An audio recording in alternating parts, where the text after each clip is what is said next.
If you're active on Facebook, Twitter, Instagram, TikTok, or any other social media platform, you've probably experienced a mix of good and bad feelings.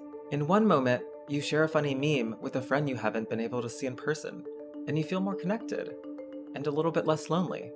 But in the next moment, you find yourself doom scrolling, consuming tons of negative news, and your anxiety shoots up. This duality is what makes social media so controversial, and there's a lot of debate about the effect it has on our mental health. The common saying I often hear is that social media is like comparing your blooper reel with someone else's highlight reel. So it's completely understandable why this makes you feel more anxious. That's Nina Vasan. She's a clinical assistant professor of psychiatry and behavior sciences at Stanford, and she's the founder and executive director of Brainstorm, the Stanford Lab for Mental Health Innovation.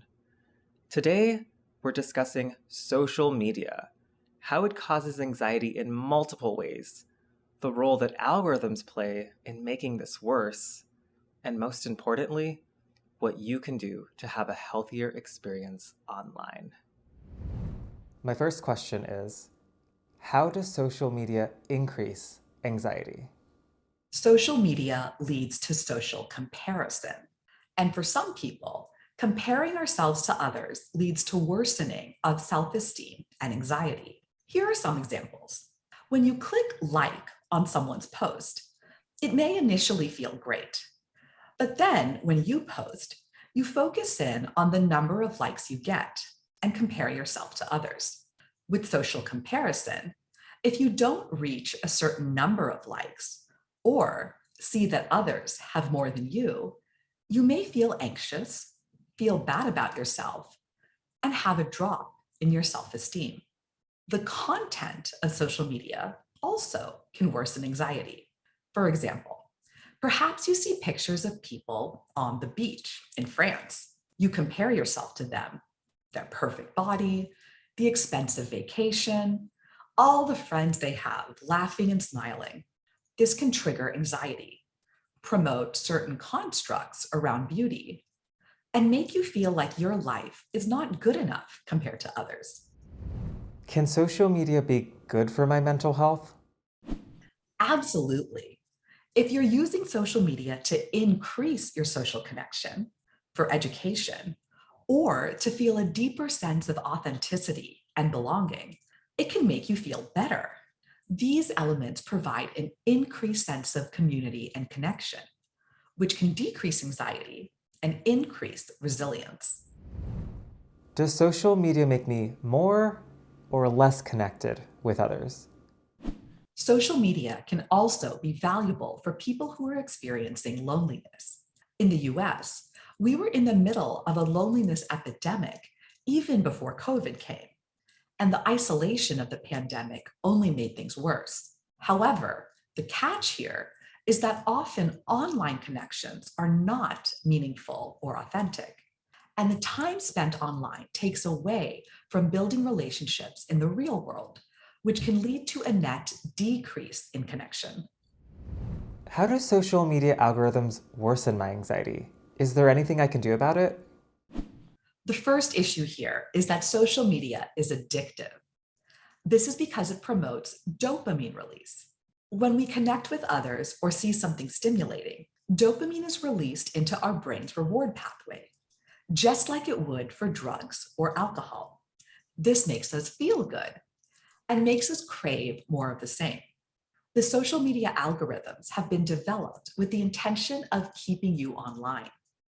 So they feed you more content based on your interactions and activity. If you're looking at pictures of cute puppies, it will push more cute puppy pictures or videos to you. However, if you're looking at content like models with Photoshop bodies that worsen your anxiety around your body image, it will also keep pushing more of this content to you as well.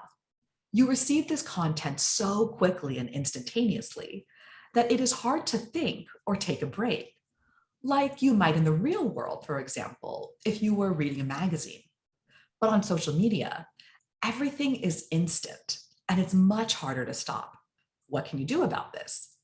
The first thing is to be aware that this is happening and to be mindful.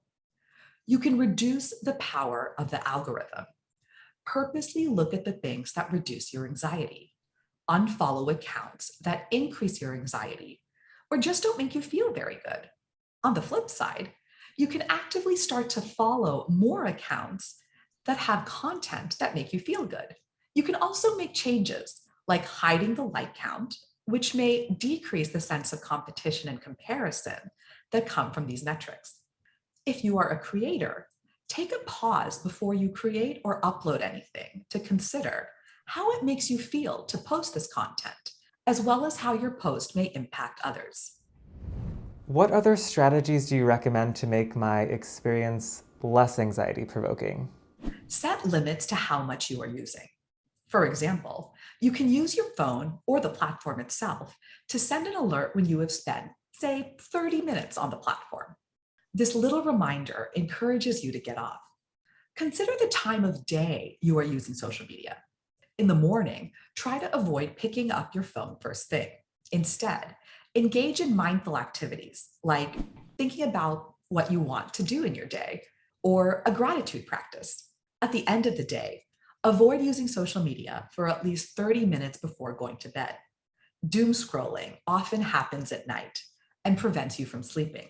Instead, try things like journaling, meditating, deep breathing, taking a bath, lighting a candle, or reading a good book. What are some signs that social media has become a problem? Social media becomes harmful when you are engaging in it so much that it impacts your ability to live your regular life. Are you spending so much time online that you aren't showing up at work or taking care of your family like you'd want to? If you're worried about your anxiety or the anxiety of a loved one, pay attention to behavior. I always recommend looking for changes in someone's behavior compared to what they are usually like. For example, are they missing more deadlines at work or school? Are they sleeping in more and having difficulty following through on things? When that happens, do you recommend going off social media entirely? The best overall advice is to consider stopping your use of social media.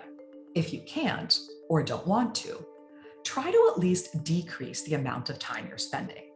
When you're online, be more mindful and intentional about what you are consuming and what you are posting, as this can not only help reduce your own anxiety, but also the anxiety of others who are viewing your content.